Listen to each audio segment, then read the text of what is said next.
A picture? What the hell is this?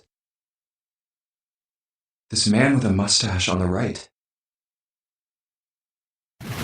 He's the same guy we found murdered in the captain's quarters. He had the zero bracelet on his left arm. And the second man with the glasses and a doctor's coat. He's the ninth man, the one with bracelet number 9. He died after he went into door 5. But this guy, the one in the striped suit? Oh man, that's Ace! Yeah, I guess it is. No doubt about it. But what does it mean? What is Ace doing in this picture? Not only Ace, the ninth man and Cap too. And they look happy, like they knew each other well. Why? How? How in the world are these 4 men connected? You say Ace is in that picture? Yeah, it doesn't look like it was taken recently though. Ace, the ninth man, and Cap all look about 10 years younger. Ah, so the ninth man and the man you found murdered in the captain's quarters are also in the picture? Yeah. Is there anyone else? Or are there only 3 people in the picture? I'm afraid I can't see it. No, there's one more guy. He's got kinda long hair, he looks smart but a little cold. He's the only one I don't recognize. What's the date of the photograph? It doesn't have one. Did you look on the back? The back? Yes, the reverse. The other side. Huh. Praying for the success of the Nonary project. With Nijisaki, Kubota, and Musashido. Huh. Then the 4 men in this picture were the organizers of the Nonary Game 9 years ago. That means Ace, the ninth man, and Cap were all responsible for making it happen. But I feel like I should be more shocked about this. It's almost as if that's just how things were always supposed to be. Why? Why am I not surprised? Ace was the one in charge of the Nonary project, but... And why? Why am I so calm? It's like I already knew. Ah, of course. I understand now. Ace was the CEO of Cradle Pharmaceuticals. He was the one who invented the game 9 years ago. He was Gentaro Hongo. Ace is... Hongo? I had my suspicions from the beginning. Their voices were similar. Too similar to be a coincidence. I could never forget his voice. It was the voice of the devil. I couldn't be sure, though. After all, I had no way to check. I certainly couldn't ask him. Even if I had known, however, I would never have told you. Zero made it quite clear what would have happened if I did. Oh my gosh, I had no idea. Huh? I didn't know that Ace was Hongo. Oh, yes. I suppose you wouldn't have. 9 years ago, you were in Building Q in Nevada. But Hongo was in the Gigantic with us. I know. That's why I didn't know what Hongo looked like. But why? Why didn't you tell me? I mean, I'm your sister, right? You could have told me. I'm sorry. I apologize for keeping this from you. But if I'd told you, Clover, you would have told everyone else. And if you did, then I would have been forced to tell them about what happened 9 years ago. I had to prevent that. Hey, Junpei. You think I could borrow that picture for a sec? Sure. Hongo Kubota Nijisaki Musashiro. Hongo Kubota Nijisaki Musashiro. Hongo Kubota Nijisaki Musashiro. Hey, Seven, do you... Shut it! Just be quiet. I'm this close to remembering. This close. Hongo Kubota Nijisaki Musashiro. Cradle Pharmaceuticals. Nonary Project. Shit. What? What's wrong? Holy shit, this is nuts. What's nuts? I remember Remember what? everything. Everything? Yeah, I remember all of it. My memory's back. I remember what happened before I got snatched. What? Let me tell you what happened. Like Snake said, Ace is Hongo. From the right, the other three are Musashido, Nijisaki, and Kubota. Musashido was the man with the cash. Nijisaki was Hongo's right-hand man, and Kubota developed the actual technical details of the experiments. How do you know all this? Come on, man, I told you, I finally got my memory back. No, that's not what I mean. I'm trying to ask you why you knew all this stuff in the first place, before you forgot it. You really want to know? Of course. Me too. This is gonna take a while. Hell, it'll probably take me a good 3 days to tell you everything. Well, we don't have 3 days. Just give us the short version, all right? Short version, huh? Alright, fine. I'll give it a shot. No promises, though. I'm a detective. It's a little awkward to say this about myself, but you could probably consider me a lone wolf type. I hold to my own code, as I think doing what's right is more important than doing what you're told. That's why I followed my gut that night. A slim lead brought me to the wharf. It was 9 years ago. The wharf had been cold as fuck, and I could barely see squat. I was investigating a mess of kidnappings, all of them children. It all had one thing in common: a history of visits to one particular hospital. A hospital under the management of Cradle Pharmaceuticals. My investigation had turned up evidence that Cradle had been involved in the kidnappings. After a little sweet talking, I managed to finally get a real lead from someone inside Cradle.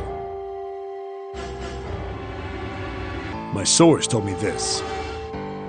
Tonight, a ship is set to take the children to a large passenger liner docked offshore. So I headed to the wharf. From the shadows, I searched the harbor until I found the ship he was talking about. I finally got the damn thing off. Sweat was dripping down my face, so I wiped it off and crawled inside. The first bit or so was tight. I had a wriggle on my belly. It wind up eventually, and there was space for me to crawl along on my hands and knees. I went from crawling like a worm in dirt to skittering like a bug. Couldn't say it was much better, but I'd take what I could get.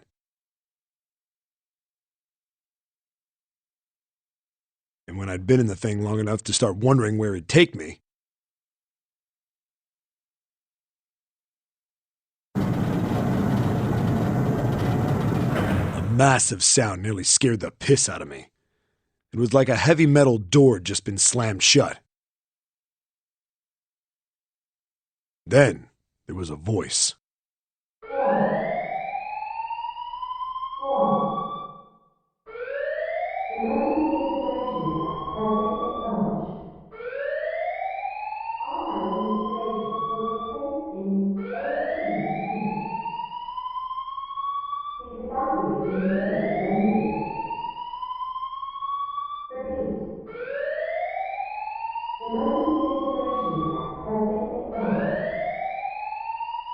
What? I wasn't sure what it meant, but anything with incinerator is bad news. Then, almost as if that was a cue, I heard a mess of young-sounding voices.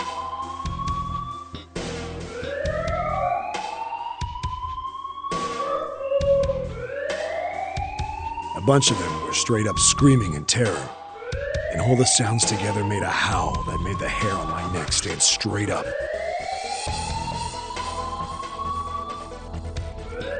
Damn it! What the hell is going on here? I scrambled through the duct as fast as I could. I made a giant racket, but I didn't care at that point. I soon found a metal door on the left side of the duct. The kids were screaming on the other side. I found it. I yanked the handle and threw the door open. I almost ripped the metal off its hinges.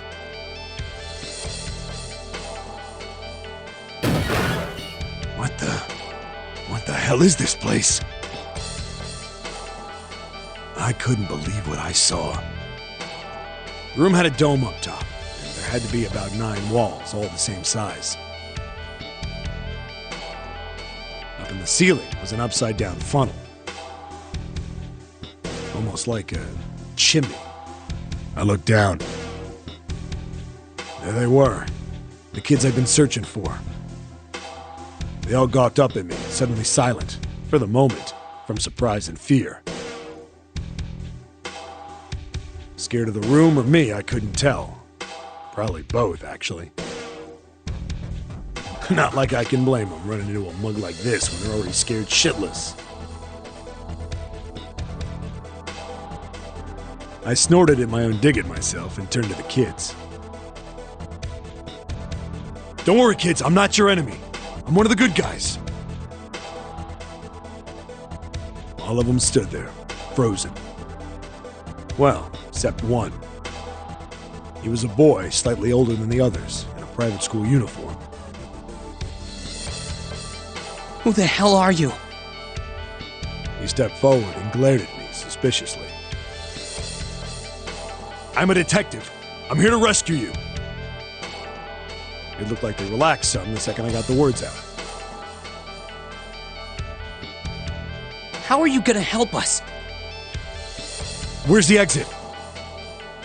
There isn't one. The doors we came in through won't open, and the door over there...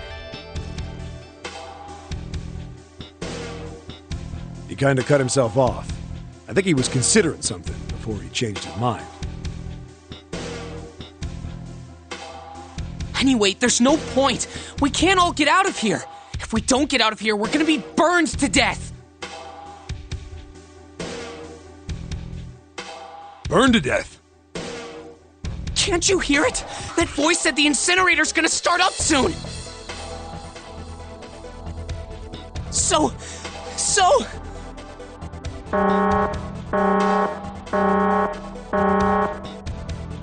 The voice spoke again. Incineration will begin in 15 minutes. They only had 15 minutes. I looked back down at the kids. Looks like a good 20 or 30 feet to the floor. No way I could pull them up. Too big of a distance for any of us to reach. What the hell was I gonna do? But then I got an idea. Wait right there! I'm gonna be right back!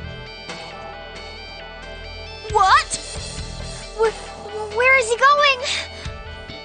Are you just gonna leave us here? They just got frightened again. I'm not the best at that kind of thing, but I try to reassure them with a smile. Don't worry, all right? I'll be back, I promise. So just stay calm and wait right there. Got it? I didn't wait to hear them respond. There wasn't time. I had to hurry. Well, as fast as a guy could on his hands and knees. Didn't take me long to get back to my cell. Still no way out of there, but I had a plan. I needed something from the room. When I got it, I dove back into the hole and took off towards the incinerator. Then... Sorry to keep you waiting, guys. I tipped out the doorway and dropped down the rope I brought with me.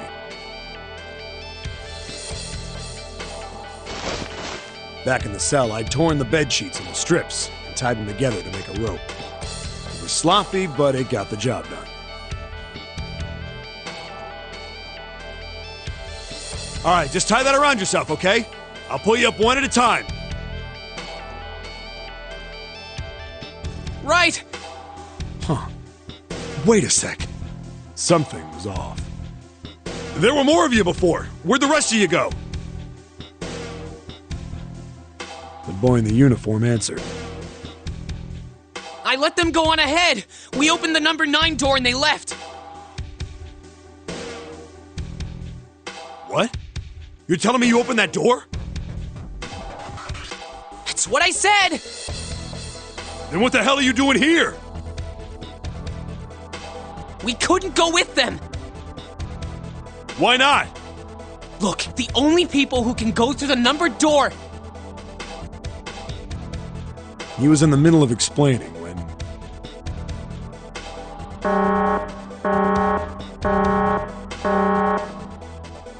Incineration will begin in 5 minutes. The wall shook a bit from the voice bouncing around.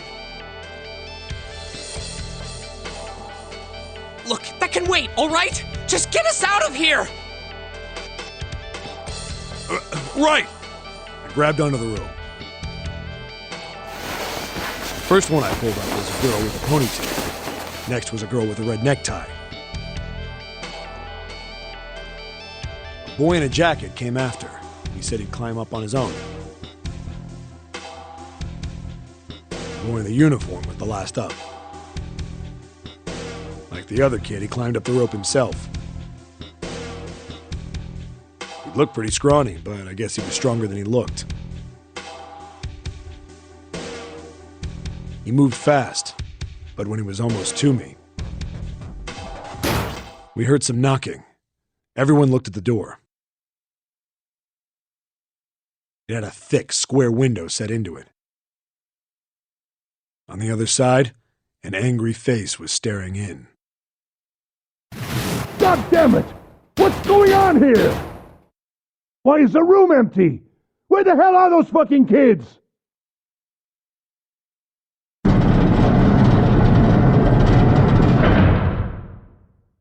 The door opened, and a man stepped in looking half mad with fury. I recognized his face. I saw him many times in photos during my investigation. The man's name was Gintaro Hongo, the CEO of Cradle Pharmaceuticals. Hongo saw the boy hanging from the rope. Yeah!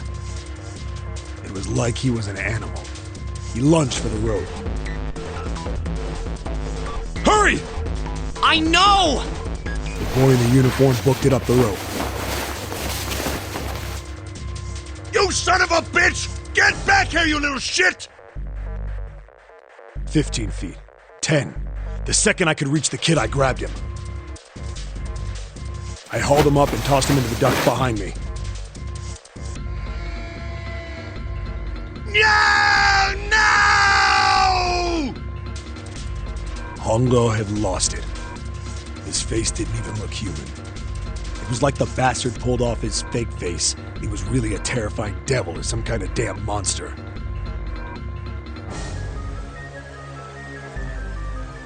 I quickly reeled in the rope, leaving a furious Hongo yelling at me from the floor. You fucking bastard! You won't get away with this! How dare you compromise this experiment! Experiment? What experiment?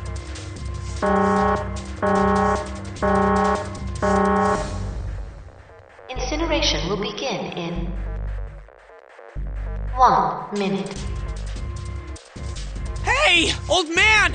What the hell are you doing? Hurry up! The boy in the uniform was trying to get my attention. I may have thrown a salute in the raging asshole's face before I closed the door behind me. No point to going back to the cell, so we went down the other direction instead. After about 30 feet, we came across another duct on the left. This one was heading down. Everybody nodded and took turns sliding down it. The duct emptied us out into a narrow hallway. There was a door on either side. The one on the left was a normal double door. But the one on the right was familiar. It had black and yellow stripes, and a device next to it on the wall. A plate on it read, Incinerator. Incinerator? Yeah, that's where we were. It was the girl with the red tie who answered me. We were inside an incinerator? Yeah, Hongo might still be there. It looks like it's been shut off, though. Wait, what? If he's still in there... Yeah, that's not good. That meant we better... We gotta get out of here. Go to the other door, hurry! The kids started running, and I was close on their heels. On the other side of the door was a large spiral staircase. Run! Didn't need to tell them twice.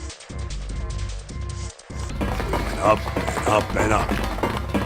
Our feet pounded the steps, our arms pumping fast. We went round and round and round. The devil was on our tail. The stairway kept going. We passed a couple of landings when the boy in the uniform suddenly spoke.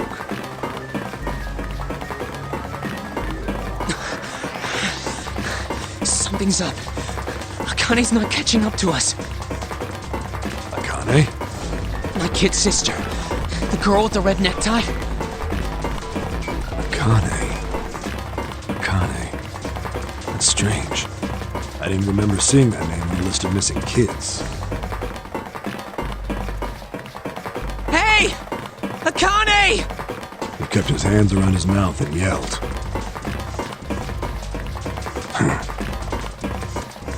Maybe we outran her. The boy in the uniform skidded to a stop. I stopped too, and so did the other two kids. When did we do that? Well, we passed a couple big rooms on the way here. Maybe she took a rest in one of them?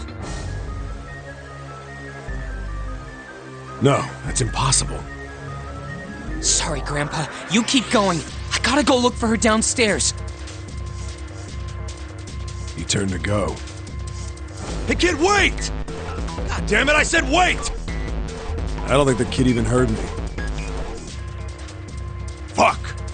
I spun around to the boy in the jacket and the girl with the ponytail.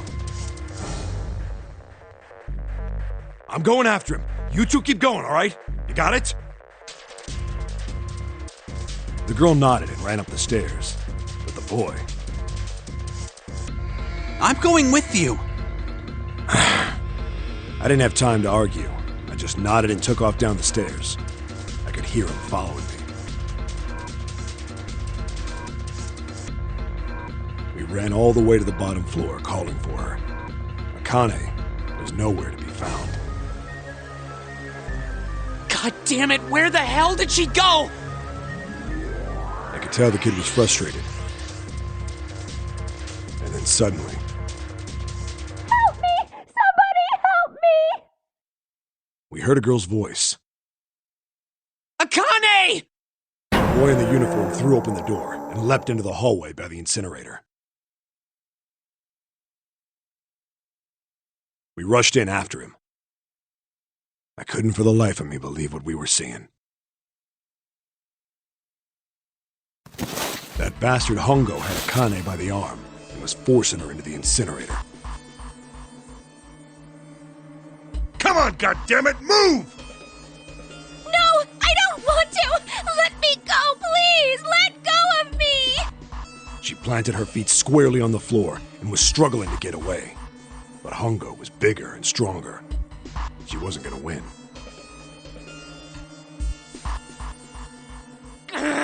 Akane! My brother roared with anger and charged toward Hongo. Help me! Ah! You're too late, idiot! Hongo lifted Akane bodily into the air and threw her, still fighting him, into the incinerator.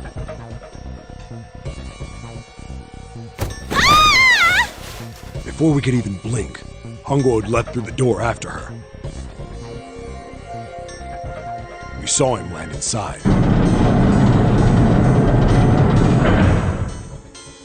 And then, the door slammed shut. We ran to the door.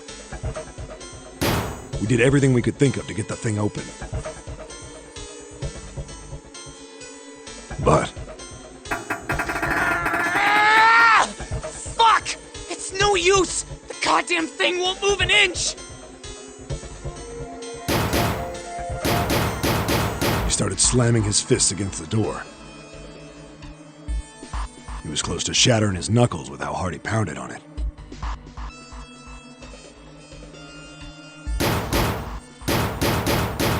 Akane!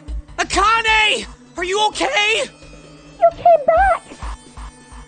Her voice was muffled, but all of us could hear the sheer terror in it.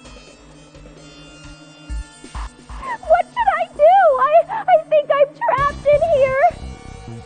Where's Hongo? He went out the other door!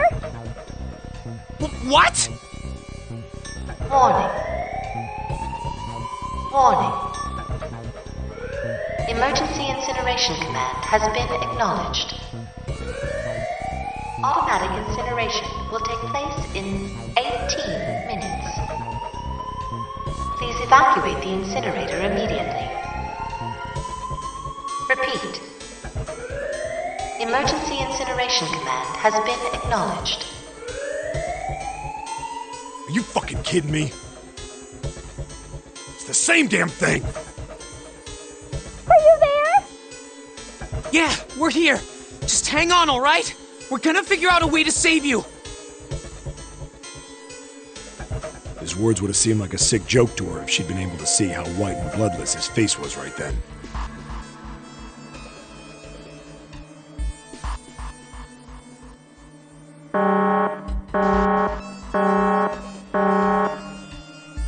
Incineration will begin in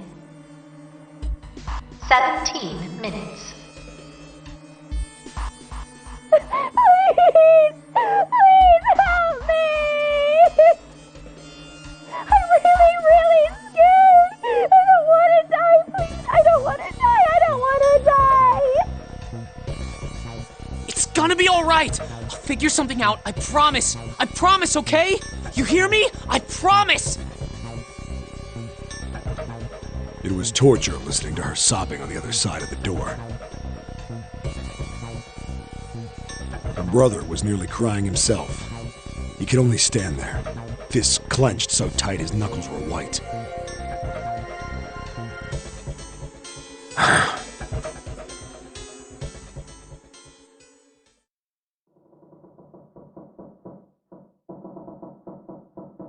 What happened then?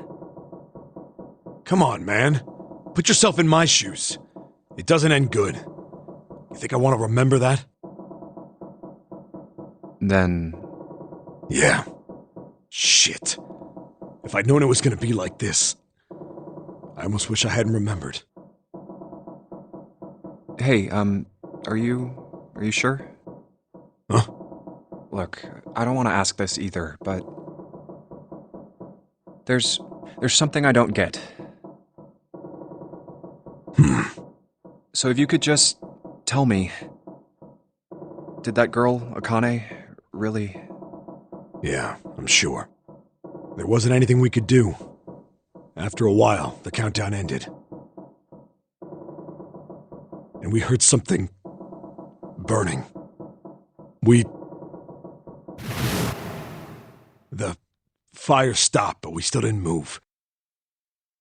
Me and the jacket kid were frozen. The boy in the uniform collapsed as if he couldn't hold himself up anymore.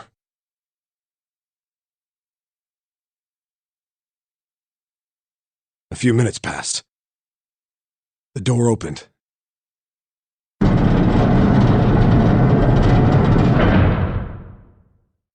The boy in the uniform tripped over his own feet running in. We followed, too numb to speak. The air in the incinerator was hot. Every breath made my lungs feel like they were on fire. It was like standing on hot asphalt. The air was wavering and in the middle of the room, there it lay. The kid's legs were shaking so bad, I don't know how he managed to walk. I couldn't see his face, but his body somehow looked empty. Finally, he reached it. He fell to his knees as his legs gave out on him.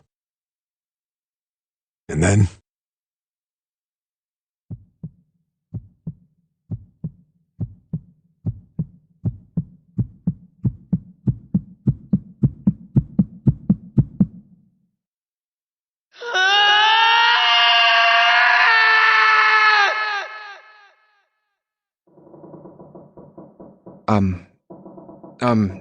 Can I ask you one more thing? What's that? The girl, Akane. What was her last name? What does it matter to you? Just tell me, okay? Please? Kurashiki. Her name was Akane Kurashiki.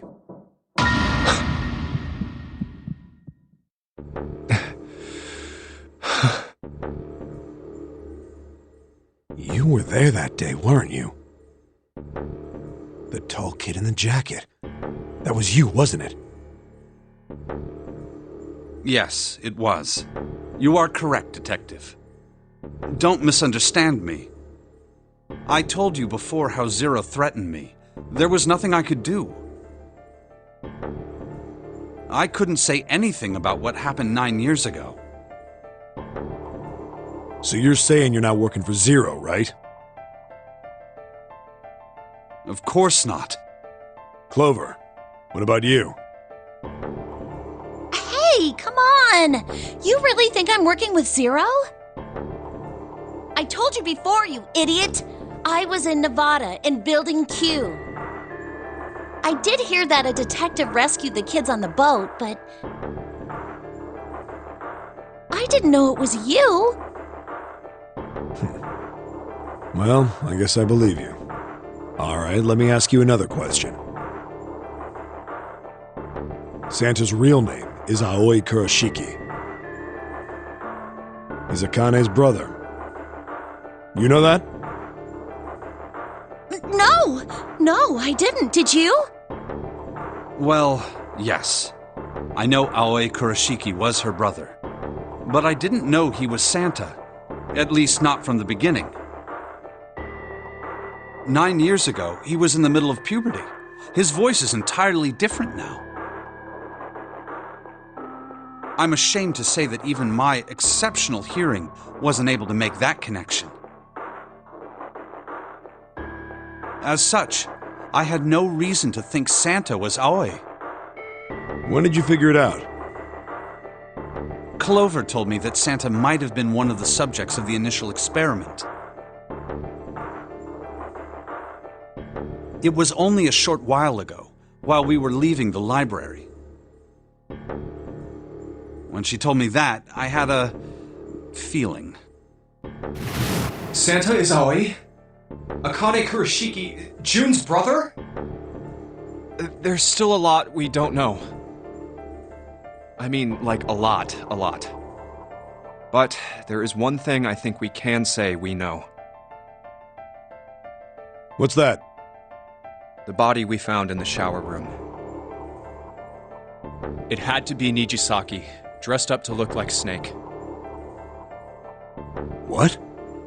Come on, man, what kind of detective are you? You didn't figure that out already? Hey, go easy on me, man. I just got my memory back, alright? Cut me some slack. Well, if he is, the 3 murders make sense then, don't they? Yeah, that's right. Murder. Kubota blew himself up, but that was murder too. So why did these murders take place? If Junpei is correct, and the body in the shower room was Nijisaki's,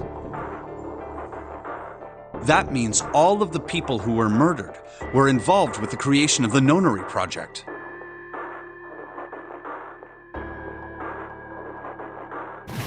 Kubota, the person who conducted the actual experiments.